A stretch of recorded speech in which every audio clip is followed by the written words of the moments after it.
नमस्कार विद्यार्थी मित्रांनो, या प्लॅटफॉर्मवर पुन्हा एकदा सगळ्यांचं स्वागत आहे. तर मित्रांनो, आजच्या या सेशनमध्ये आपण तुमच्या UPSCच्या संपूर्ण जर्नीमध्ये सगळ्यात most important aspects that is NCERT याच्यावरती विचार करणार आहे. तर मित्रांनो, मागच्या काही काळापासून मी NCERTची एक कंटिन्युअस सिरीज या ठिकाणी सुरू केलेली आहे माझ्या प्लॅटफॉर्मवर. सामान्यतः हे 5वं लेक्चर त्याच्यामध्ये आहे. NCERTचा कोर्स सुद्धा मी 26 जानेवारीपासून लॉन्च करतो आहे. माझ्या यूट्यूब चॅनलला जर बघितलं, याच्यावरती सुद्धा 5 मिनिटाचं मी लेक्चर्स या ठिकाणी सोडलेलं आहे. आणि हे लेक्चर सोडल्याच्या नंतर हे ॲडव्हर्टाइजमेंटचं लेक्चर होतं आणि ते बघितल्याच्या नंतर बऱ्याच मुलांचे फोन मला येऊ लागले की सर, आणि मी आधीच सांगितलं होतं त्या लेक्चरमध्ये सुद्धा तुम्हाला की NCERTच्या त्या कोर्समध्ये ॲडमिशन करून घेण्याच्या पूर्वी तुमच्याकडे संपूर्ण NCERT या ठिकाणी जे आहे म्हणजे ज्या महत्त्वाच्या आहेत त्या आपण आपल्याकडे खरेदी करून ठेवल्या पाहिजे. इतके पोरांचे फोन येऊ लागले की सर सगळ्याच घ्यायच्या का? 6वी ते 12वी सगळ्याच सब्जेक्ट्सच्या घ्यायच्या का?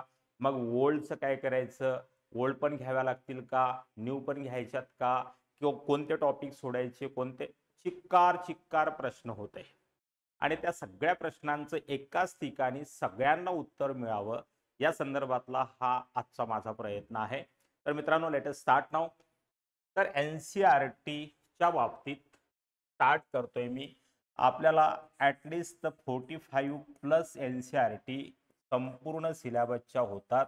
यामध्ये बेसिक NCERT येतं, ज्याला आपण फंडामेंटल सब्जेक्ट्स म्हणतो, आणि फंडामेंटल 5 सब्जेक्ट जे आहे तर त्याच NCERTची संख्या जवळपास 40 प्लसच्या आसपास होते. फक्त फाईन आर्ट किंवा इंडियन आर्ट अँड कल्चरच्या 2 NCERT जर सोडल्या आणि सोशिओलॉजीच्या जर 4 NCERT सोडल्या तर ॲटलिस्ट 39 NCERT केवळ फंडामेंटल 5 सब्जेक्टच्या आपल्याला येतात. मग सगळ्यात मोठा प्रश्न आहे की 45 ही NCERT वाचायच्या का टॉप टू बॉटम? तर याचं उत्तर निश्चितपणे नाही आहे. सध्या प्रिलिमिनरीच्या तयारीला लोक लागले असतील आणि हार्ड 10 NCERT वाचून तुम्हाला जावं लागेल. माझ्याच प्लॅटफॉर्मवर मी NCERT मधनं डायरेक्ट इनडायरेक्टली आलेले क्वेश्चन्स तुम्हाला या ठिकाणी शो केलेले होते आणि त्या संदर्भात NCERTचं महत्त्व जरूर आहे, परंतु आपण त्याचं अतिमहात्म्य जे वर्णन करायला लागलेलो आहे, बरेचसे कोर्सेस सुरू झाले, बऱ्याचशा गोष्टी सुरू झाल्या, तर इतकंही NCERTला आवश्यकतेपेक्षा अधिक महत्त्व देण्याचा प्रयत्न करू नका, कारण त्या ठिकाणी जे आहे स्वतःच तुम्ही प्रेशराईज होणार.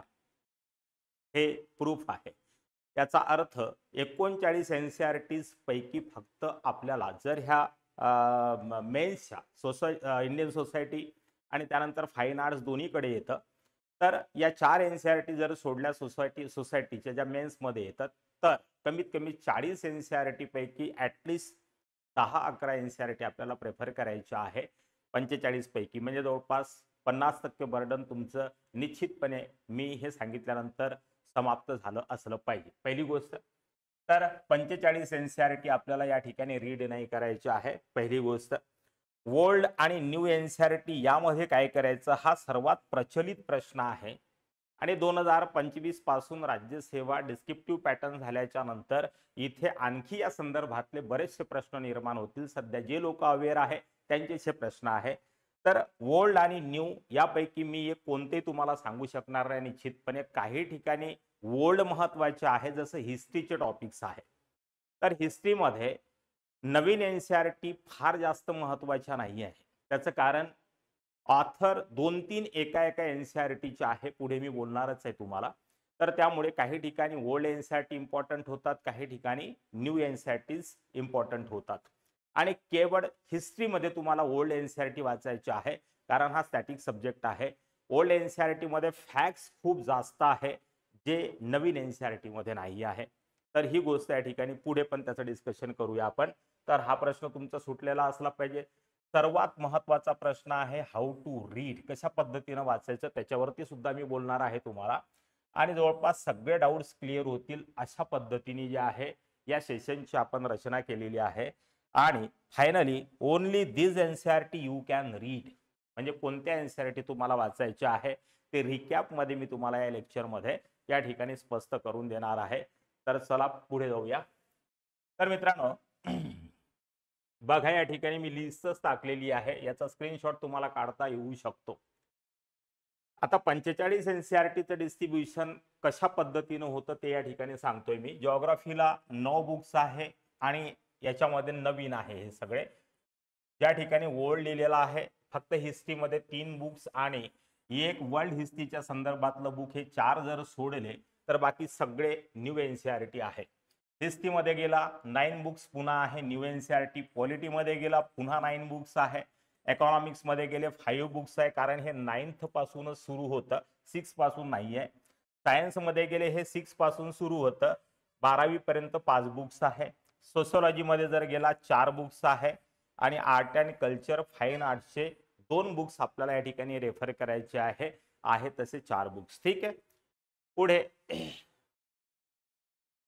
इथे बघा, तर कोणते कोणते ते बुक्स आहे. जिओग्राफीच्या 9 बुकची लिस्ट आपण बघितली. यामध्ये तुम्हाला 6वीचं नाही वाचायचं आहे, 7वीचं नाही वाचायचं आहे, 8वीचं पण तुम्हाला स्किप करता येऊ शकतं. कारण है ना, याचं कारण असं आहे की जसं मी याच्या पहिल्याच्या लेक्चरमध्ये सुद्धा बोललो की 6वी 7वी 8वी याचं स्टँडर्ड जे आहे एनसीईआरटीचं ते थोडं लो आहे आणि आपण स्कूलिंगसाठी नाही वाचत आहे, आपण यूपीएससी पास करण्यासाठी या ठिकाणी एनसीईआरटीचा स्टडी करतो आहे. आणि अनेक बाबी, अनेक टॉपिक रिपीट झालेले आहे आणि हे रिपिटेशन ॲटलिस्ट जे आहे 9वी 10वी पर्यंत चालतं आणि 10वी पासून थोडं स्टँडर्ड एक हाय होणं सुरू होतं आणि 11th आणि 12th मध्ये ते अपर हाय होतं, जे आपल्या यूपीएससीच्या कामाचं आहे. याही मध्ये जर पाहिलं तर फंडामेंटल जे आहे प्रिन्सिपल्स ऑफ जिओग्राफी 11th क्लासचं पुस्तक हे आपल्यासाठी मोस्ट इम्पॉर्टंट आहे. 11th क्लास 11th रिकॅप मध्ये मी सांगेलच तुम्हाला, पूर्ण लिस्ट मी त्या ठिकाणी दिलेली आहे. आणि त्यानंतर इंडिया फिजिकल एन्व्हायरमेंट हे सुद्धा तुम्ही या ठिकाणी प्रेफर करू शकता, परंतु तुमच्याकडे वेळ असल्यास.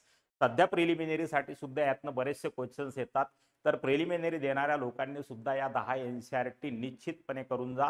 याच्या मागचे एमसीक्यू सुद्धा तुम्हाला सॉल्व्ह करता येऊ शकते. ह्युमन जिओग्राफीचा जो पार्ट आहे तो तुम्हाला मेन्स पॉइंट ऑफ व्ह्यूनी इम्पॉर्टंट आहे, तर हे सुद्धा तुम्ही केलं तर या ठिकाणी मोर दॅन इनफ आहे. म्हणजे जवळपास 9 बुक पैकी 2 किंवा 3 बुक्स आपण या ठिकाणी प्रेफर करू शकतो. हिस्ट्रीच्या संदर्भात जसं मी बोललो, हिस्ट्रीचा खूप जास्त जो आहे, आता काही लेक्चर्स जर बघितले किंवा मी पण 1-2 लेक्चर सोडलेले आहे, तर हिस्ट्री हा जो आहे एक स्टॅटिक सब्जेक्ट आहे मित्रांनो, बरोबर आहे. यामध्ये जेवढे फॅक्ट्स आहे ते तुम्हाला प्रत्येक ठिकाणी सापडणार, क्वेश्चन्स यातनं येतात, अमान्य नाही आहे ही गोष्ट. परंतु 1 2 4 5 क्वेश्चन साठी जर तुम्ही हे सगळे 9चे 9 बुक रेफर करतो म्हटलं तर ते कायद्यानं उचित नाही आहे, बरोबर आहे. तर मला हे म्हणायचं आहे की न्यू एनसीईआरटी मध्ये फार गोष्टी ज्या आहे स्किप केलेल्या आहे, फॅक्ट्स कमी केलेल्या आहे. सर्वात महत्त्वाची गोष्ट ही आहे की एक बुक 2-2 3-3 लेखकांनी लिहिलेला आहे. जसं पूर्वी RS शर्मा लिहायचे एन्सेंट इंडिया, सतीश चंद्रा मिडॅवल इंडिया लिहायचे, बिपिन चंद्रा मॉडर्न इंडिया लिहायचे. वर्ल्ड हिस्ट्रीचं एक एनसीईआरटीचं स्पेशल बुक आहे तुम्हाला, तर माथुरांनी लिहिलेलं. अशा पद्धतीने एक ऑथरनी लिहिलेलं पुस्तक आहे, त्याच्यामध्ये त्यांची एक पर्टिक्युलर लँग्वेज आहे, फॅक्ट्सचं कलेक्शन खूप छान आहे, ॲनालिसिस खूप जबरदस्त त्याच्यामध्ये दिलेलं आहे. बट नवीन एनसीईआरटी मधनं तुम्ही काही गोष्टी घेऊ शकता, जसं यामध्ये तुम्हाला जे आहे चित्र वगैरे आहे, डायग्राम्स आहे. तर कॉन्स्टिट्यूशनल डेव्हलपमेंटचा जो पार्ट हिस्ट्री पासून सुरू होतो 1947च्या दरम्यान मध्ये, त्या ठिकाणी संविधान सभेच्या काही मीटिंगचे फोटो दिलेले आहे. त्यामध्ये जे काही कोटेशन्स आहे, आजकाल यूपीएससी खालच्या कोटेशन, चित्राच्या खाली जे कोटेशन असतं, मी तुम्हाला एक क्वेश्चन दाखवलेला होता, तर त्याच्यावरनं सुद्धा तुम्हाला जे आहे प्रश्न विचारू लागलेला आहे. त्यामुळे या 9च्या 9 एनसीईआरटी नाही वाचल्या तरी चालेल तुम्ही हिस्ट्रीच्या संदर्भामध्ये, बट या ठिकाणी तुम्ही जे आहे ओल्ड एनसीईआरटी 4च्या 4ही निश्चितपणे वाचायला या ठिकाणी पाहिजे आपण, बरोबर आहे. तर हे RS शर्माचं पुस्तक आहे, फार जुनं पुस्तक आहे, याची झेरॉक्स तुम्हाला मिळून जाईल. मिडॅवल इंडियाचं मुखपृष्ठ या पद्धतीचं आहे, तुमच्याकडे नसेल तर मी फोटोकॉपी करून तुम्हाला पाठवून देऊ शकतो. मॉडर्न इंडिया हे बिपिन चंद्रा आणि त्यानंतर हिस्ट्री ऑफ द वर्ल्ड. या ठिकाणी तुम्हाला एक ऑप्शन अजून आहे, तुम्ही जर तमिळनाडू बोर्ड वाचत असाल तर मग या ठिकाणी मॉडर्न इंडियन हिस्ट्री आणि त्याचबरोबर हिस्ट्री ऑफ द वर्ल्ड या 2 पुस्तकांना तुम्ही स्किप करू शकता. म्हणजे तमिळनाडू बोर्डचं मटेरियल प्लस या दोन आणि NCERT म्हणजे ॲन्सेंट आणि मिडेवल या दोन NCERT वाचल्या इनफ आहे तुमच्यासाठी. स्टॅटिक सब्जेक्ट आहे, काही गोष्टी या ठिकाणी रटाव्याच लागणार आहे तुम्हाला तुमच्याकडे बुद्धिमानता असूनही, कारण त्याचा उपाय कुठेच नाही आहे. बऱ्याच गोष्टी सोशल सायन्सेसमध्ये अशा असतील की त्या तुम्हाला पाठ कराव्या लागतील, बरोबर आहे. चला पुढे यानंतर येतो सब्जेक्ट आर्ट अँड कल्चर.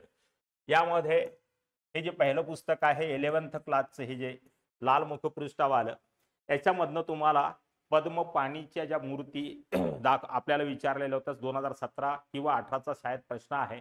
तर या ठिकाणी गौतम बुद्धाच्या पद्मपाणी या मुद्रेचं जे आहे क्लासिफिकेशन या पुस्तकामध्ये दिलेलं आहे. 11th क्लासचं and introduction to Indian art part 1 हे पुस्तक खूप इम्पॉर्टंट आहे. याच्यामध्ये जबरदस्त प्रश्नाची कंटेंट आहे, स्टँडर्ड खूप छान आहे, लँग्वेज खूप सिंपल आहे. तर तुम्हाला आरामात या ठिकाणी जे आहे हे पुस्तक रेफर करता येईल. And introduction to Indian art वेळ असल्यास तुमच्याकडे तुम्ही वाचू शकता, परंतु याला स्किप केलेलं सुद्धा चालेल तुम्हाला. सध्या जे लोक प्रिलिमिनरी, आता मी प्रिलिमिनरीच्या ओरिएंटेशननी ही गोष्ट बोलतो आहे. तुमच्याकडे प्री पासून तर मेन्स पर्यंत 2-2.5 महिने असतात, किंवा जे फ्रेशर्स लोक आहे त्यांच्याकडे सध्या वेळ आहे, तर हे दोन पुस्तकं तुम्ही रेफर करू शकता. ते टाईमवर डिपेंडेंट करतं, आणि टाईम हा इंडिव्हिज्युअली डिपेंड करतो की जो माणूस आता प्रिलिमिनरी चाललेला आहे तो हे नाही करू शकत. त्याच्याकडे तर यावेळेस NCERTच्या संपूर्ण नोट्स तयार असून त्या कन्साइज नोट्स रिव्हिजन, कारण पुस्तक रिव्हिजन नाही करतायत तुम्हाला, त्याच्या नोट्स बनवून तुम्हाला रिव्हिजन करावं लागणार आहे, तेव्हाच कुठे हे सगळं हाताच्या खाली येईल. तर यामध्ये हे पुस्तक आपल्यासाठी मोस्ट इम्पॉर्टंट आहे आर्ट अँड कल्चरच्या संदर्भामध्ये. नितिन सिंगांनी आम्ही सांगितलं होतं, परंतु खूप जास्त जे आहे तुम्हाला जे बल्की मटेरियल आहे वाचू शकता आपण. चला नेक्स्ट जर बघितलं याच्यानंतर पॉलिटी. पॉलिटीमध्ये सुद्धा तुम्हाला 9 पुस्तकं आहे, परंतु या ठिकाणी सर्वात महत्वाचं पुस्तक आहे 6, 7, 8, 9, 10, 11, 11वीचंच हे पुस्तक आहे आपल्यासाठी पार्ट 2चं. तर हे इंट्रोडक्शन ऑफ द कॉन्स्टिट्यूशन आहे. हे तसे जनरल रीडरसाठी खूप छान पुस्तक आहे, आणि इतकं सुंदर फॅक्ट्स या ठिकाणी तुम्हाला दिलेलं आहे. कलेक्शन ऑफ फॅक्ट्स खूप छान आहे, प्रोसेस संपूर्ण दिलेली आहे. इंडेक्स जर बघितले तुम्ही तर फार उत्तम पद्धतीने या ठिकाणी तुम्हाला प्रथम दर्शनीच लक्षात येऊन जाईल की या ठिकाणी जे आहे हे पुस्तक मोस्ट इम्पॉर्टंट आहे. या पुस्तकाला तुम्ही स्किप करू शकता. पहिलं 6वीचं, 7वीचं, 8वीचं, 9th, 10th, 11th याला तुम्ही स्किप करू शकता. यानंतर हे मोस्ट इम्पॉर्टंट आहे प्री कम मेन्स या दोन्हींच्या संदर्भात. तर प्री साठी पण इम्पॉर्टंट आहे, मेन्स साठी पण आहे. मेन्स साठी तुम्ही लक्ष्मीकांत जेव्हा वाचता त्याच्या आधी हे पुस्तक तुमचं रेफर करून झालेलं असलं पाहिजे. त्यानंतर याच्यामध्ये क्वेश्चन्स खूप जास्त आहे. मागच्या काही दिवसामध्ये मेन्स आणि प्रिलिमचे क्वेश्चन मॅक्झिमम जे आहे याच्याशी कोरिलेटेड करून तुम्हाला विचारलेले आहे, आणि खूप सुंदर डायग्राम्स वगैरे या ठिकाणी दिलेले आहे तुम्हाला. ठीक आहे, तर हे तुम्हाला करता येईल. त्यानंतर सिव्हिलायझेशन ऑफ वर्ल्ड पॉलिटी वगैरे ते इतकं आपल्यासाठी सध्या कामाचं नाही आहे. तर या 9 पुस्तकांमधनं तुम्हाला केवळ 11th क्लासचं हे एक पुस्तक या ठिकाणी रेफर करायचं आहे पॉलिटिकल सायन्सच्या संदर्भात. इकॉनॉमिक्स मध्ये जर गेलात तुम्ही तर केवळ एक पुस्तक या ठिकाणी आपल्याला वाचायचं आहे, इंडियन इकॉनॉमिक डेव्हलपमेंट. हे फार जुनं पुस्तक आहे, यातलेही काहीच टॉपिक तुम्हाला या ठिकाणी रेफर करायचे आहे. तर इंडिया अँड सोशल इकॉनॉमिक डेव्हलपमेंटच्या संबंधातले जेवढे काही टॉपिक असेल, मॉनिटरी आता तुम्हाला सिस्टम असेल, बँकिंग सिस्टम असेल, टॅक्सेशन सिस्टम असेल, इन्फ्रास्ट्रक्चर असेल, ॲग्रिकल्चर, इंडस्ट्री, हे सगळे पार्ट्स तुम्हाला या ठिकाणी काय करता येतील, वाचता येतील. त्यानंतर अंडरस्टँडिंग टू इकॉनॉमिक डेव्हलपमेंट हा सेन्स या ठिकाणी सुद्धा आहे. यानंतर तुम्ही जर मायक्रो इकॉनॉमिक्स या ठिकाणी जे आहे हे मायक्रो इकॉनॉमिक्सचं पुस्तक आहे, इंट्रोडक्टरी मायक्रो इकॉनॉमिक्स. खूप जास्त या पुस्तकाला रेफर करू नका, खूप सारे ग्राफ्स आहे, खूप सारं स्टॅटिस्टिकल डेटा आहे, आणि डेटा अनालिसिस आहे ते इकॉनॉमीच्या भाषेमध्ये भाषा फार क्लिष्ट आहे. त्यामुळे या ठिकाणी मायक्रो इकॉनॉमिक्स साठी मी सजेस्ट करेल तुम्हाला मृणाल पटेल सरांचे जे आहे 2 लेक्चर्स तुम्ही या ठिकाणी बघून घेतले पाहिजे. मोर दॅन इनफ आहे.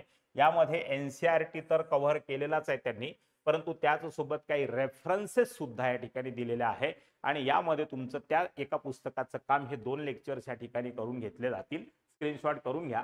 Micro economics for competitive exam economy pass old videos that are relevant for preliminary 2017.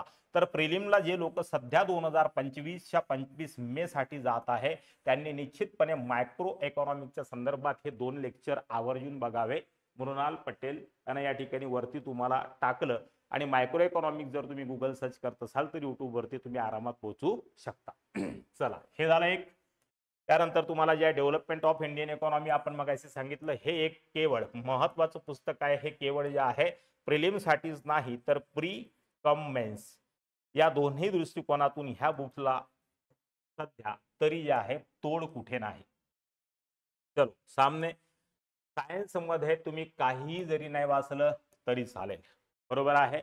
यामध्ये हे 11th क्लासचं पुस्तक आहे. याच्यातला 14वा टॉपिक आहे, 14वा चॅप्टर नंबर 14, ज्याला आपण म्हणतो एन्व्हायरमेंटल केमिस्ट्री.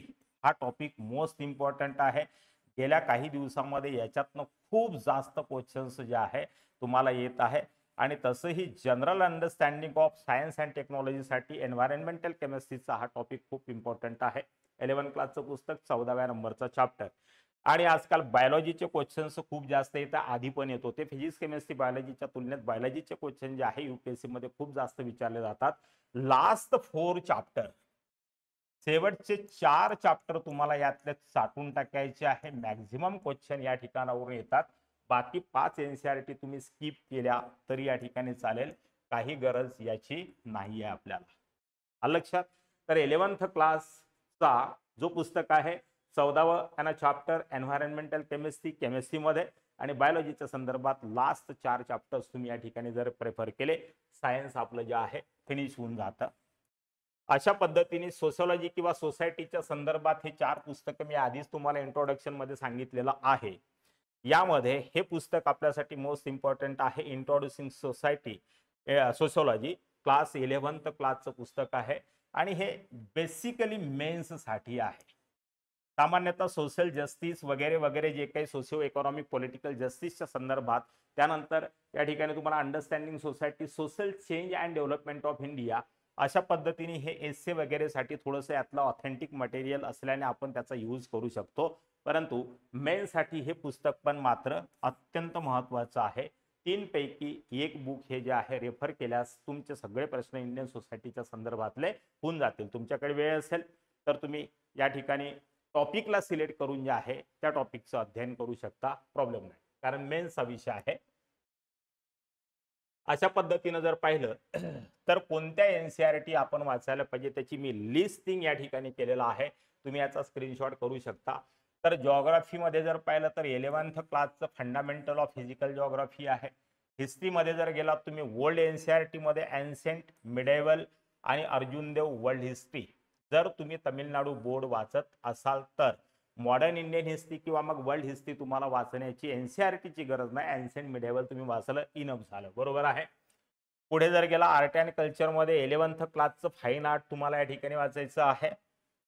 आणि त्याच्यानंतर दुसरं जे पुस्तक आपण पाहिलं होतं 11th क्लासचं फाईन आर्ट, सॉरी एक रिपीट झाला या ठिकाणी.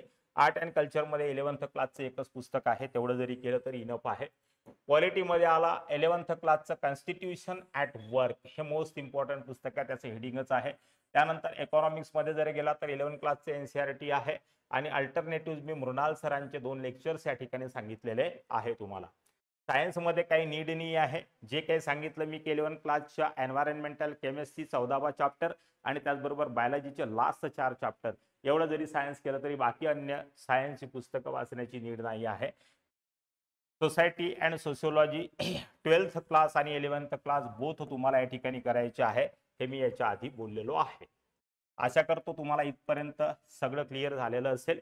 आणि जर आपण यामध्ये संख्या मोजली एनसीईआरटीची, बरोबर आहे, तर इथे बघितलं तुम्ही 11th क्लास एक पुस्तक, ओल्ड एनसीईआरटी 1, 2, 3 पुस्तकं एनसीईआरटी मी तुम्हाला हिस्ट्री म्हणजे 4 पुस्तकं झाली. त्यानंतर 11th क्लास एक 5वं पुस्तक झालं, पॉलिटी एक 6वं पुस्तक झालं, इकॉनॉमिक्स मध्ये एक 7वं पुस्तक झालं, सायन्स मध्ये गरज नाही आणि याच्यामध्ये बोथ, बरोबर आहे. म्हणजे जास्तीत जास्त 10 पुस्तकां आपल्याला जे आहे समाप्त करून जे आहे आपल्या परीक्षेपर्यंत पोहोचता येऊ शकतात. 6, 7, 8, 9, 10चा क्रस्क जो आहे तो 11th आणि 12th मध्ये वर्तमान नवीन एनसीईआरटी मध्ये आहे. त्याच्यामुळे बिलकुल 6व्या वर्गापासून तर टोटल 12व्या वर्गापर्यंत एनसीईआरटी वाचण्याची तुम्हाला गरज पडणार नाही. आणि मी जो कोर्स लॉन्च केलेला आहे, मी या ठिकाणी तेच करणार आहे. 11th आणि 12thच्या डायरेक्ट पीडीएफ नोट्स देणार मी तुम्हाला आणि 6th, 7th, 8th, 9th, 10th याचा क्रक्स नोट्स देईल. म्हणजे फक्त पॉइंट आउट करून देईल, कारण विषय रिपीट आहे. तर 6, 7, 8, 9, 10 या 5 वर्षाच्या एनसीईआरटी मध्ये जे विषय रिपीट झालेले आहेत त्याला स्किप करणार आणि असं केल्याच्या नंतर जास्तीत जास्त एका पानामध्ये 2 पानामध्ये तुमच्या 6व्या वर्गाची नोट्स फिनिश होऊन जाणार. तर 11th आणि 12thला आपण साठवून टाकणार आहे. त्या कोर्समध्ये जो 26 जानेवारी पासून मी सुरू करतोय मित्रांनो, या संदर्भात तुम्ही जे आहे सविस्तर इन्फॉर्मेशन घेऊ शकता. ऍड मी येणारच आहे तुम्हाला या संदर्भामध्ये. तर पुढे बघूया. कळलं इथपर्यंत? तर हार्डली हार्ड आपल्याला किती एनसीईआरटी या ठिकाणी वाचायची आहे? 10 एनसीईआरटी इनफ झाल्या 45 एनसीईआरटीच्या तुलनेत. आता हे कोणताही सिरियस पोरगा जे आहे 10 एनसीईआरटीचं अध्ययन उत्तम पद्धतीने करू शकतो. याच्यामध्ये कुठेही डाऊट कुणालाही नसायला पाहिजे आणि तेवढं तुम्हाला करावं लागेल. बरोबर आहे? एनसीईआरटी हा युजफुल एक रिसोर्सेस आहे, टेक्निकल आणि रिसोर्सेस आहे, सायंटिफिक रिसोर्सेस आहे आणि सर्वात महत्त्वाचं ऑथेंटिक रिसोर्सेस आहे. जे यूपीएससीचे व्हॅल्युएटर तिथे ज्यांना कन्फ्युजन असेल तर त्या ठिकाणी याचा वापर ते करत असतात. त्याच्यामुळे कमीत कमी यूपीएससी साठी आणि एमपीएससी साठी सुद्धा सारख्या स्वरूपामध्ये त्याचं महत्त्व तुम्हाला आहे. आता सर्वात महत्त्वाची प्रॉब्लेम येते की रीड कसं करायचं NCERT, how to read NCERT. बऱ्याच लोकांना हा प्रॉब्लेम या ठिकाणी येतो की एनसीईआरटीचं वाचन कशा पद्धतीने करायचं. तर मी मुख्य मुद्दे या ठिकाणी मित्रांनो करून दिलेले आहे. या ठिकाणी जेव्हा आपण हे एनसीईआरटी सिलेक्ट करतो, मागच्या पेजवर आहे ते, तुम्हाला तेवढ्याच एनसीईआरटी वाचायच्या आहे. आणि या ठिकाणी read subject wise not class wise, त्याच्यामुळे 25% प्रेशर तसंच तुमचं समाप्त झालं. जे तुमच्या डोक्यामध्ये होतं की 6वी पासून तर 12वी पर्यंत कसं वाचू सर, 9-9, 10-10 एनसीईआरटी एका एका विषयाच्या कशा होतील, संपलं नाही इथे. सब्जेक्ट वाईज वाचायचं, म्हणजे geography, history, polity, economy, science अशा पद्धतीने. क्लास वाईज सोडून द्यायचं बिलकुल गरज नाही आहे सगळ्यांची. त्यानंतर नोट्स मेकिंग इम्पॉर्टंट बिलकुल. आता काही विद्यार्थी नोट्स बनवत नाही एनसीईआरटीतनं. एक गोष्ट लक्षात ठेवा, तुम्ही एनसीईआरटीची पुस्तकं रिव्हिजन करण्यासाठी आत्ता 11th अवरमध्ये नाही वाचू शकत. रिव्हिजनचा अर्थ होतो की क्रस तुम्ही काढला, इसेन्स तुम्ही बुक मधला काढला, त्याला म्हटलं जातं नोट्स. आणि 11th अवरमध्ये विदिन अर्ध्या एक तासामध्ये कमीत कमी 2, 4, 5 टॉपिक तुमचे रिवाइज झाले पाहिजे. म्हणजे एका दिवसामध्ये कमीत कमी अर्ध्या एनसीईआरटीच्या नोट्स तुमच्या रेफर करून झाल्या पाहिजे. आणि आता कमीत कमी 10 ते 12 तासाची सिटिंग तुमची असली पाहिजे अप टू 25 मे पर्यंत 2025च्या एक्झामसाठी. बरोबर आहे? Notes very very important. एक गोष्ट लक्षात ठेवा, हे काय आपण स्कूलिंगच्या वाचनासाठी नाही करत आहे सर. आपण हे यूपीएससीच्या प्रिपरेशनसाठी, यूपीएससी साठी याची प्रिपरेशन करतो आहे.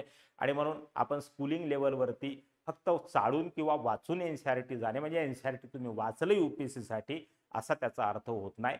आणि म्हणून notes making most important thing आहे आणि सर्वांनी ते फॉलो करायला पाहिजे. त्यानंतर more focus on understanding. NCERT काय करतं, एक बेसिक अंडरस्टँडिंग संबंधित सब्जेक्टचं तुमचं जे आहे घडवून देण्याचा प्रयत्न करतं. आणि म्हणून फक्त वाचनावर लक्ष न देता अंडरस्टँडिंग वरती या ठिकाणी लक्ष दिलं पाहिजे. कन्सेप्च्युअल क्लॅरिटीसाठी एनसीईआरटी मोस्ट इम्पॉर्टंट असतात. आणि ज्या ज्या ठिकाणी कन्सेप्च्युअल क्लॅरिटीच्या संदर्भामध्ये एनसीईआरटी मध्ये डिस्कस केलेलं आहे कन्सेप्टचं, तर सगळ्या अस्पेक्टचं अंडरस्टँडिंग मोस्टली तुम्हाला या ठिकाणी झालेलं असलं पाहिजे.